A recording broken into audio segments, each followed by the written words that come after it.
So ayan, it's me again mga kaklip. Welcome back again sa aking channel. So ngayon guys, tuturuan ko kayo kung paano mag-delete ng FB page or Facebook page. Marami kasi dito guys hindi alam kung paano mag-delete ng Facebook page. Pero bago yan, intro muna.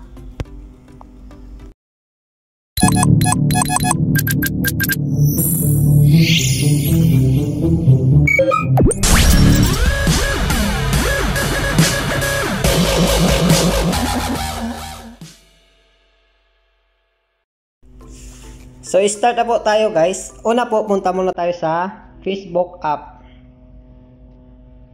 So ayan. Pagkatapos po, i-click lang po natin dito sa upper right side. So ayan guys. So ayan, ito po yung makikita. Tapos meron ako dito guys, tatlong Facebook page. So ayan. So try ko guys mag-delete ng isang Facebook page. So ito na lang. Yung Feed Nation. Try natin guys mag-delete ng Facebook page. Click lang po natin. So ito po yung makikita sa Facebook page. Tapos dito sa upper right side guys,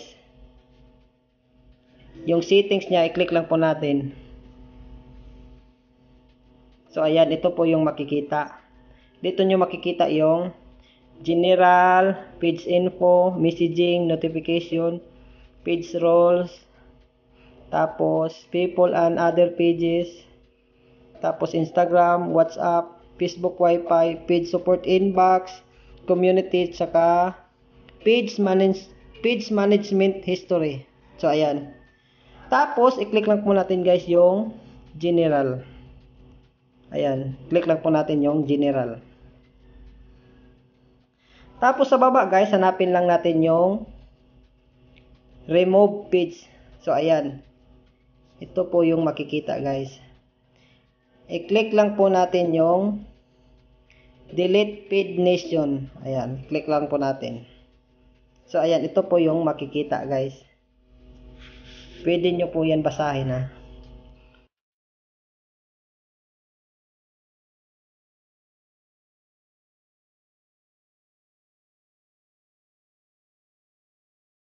So ayan guys, i-click lang po dito yung delete page kung gusto nyo po ma-delete yung Facebook page nyo.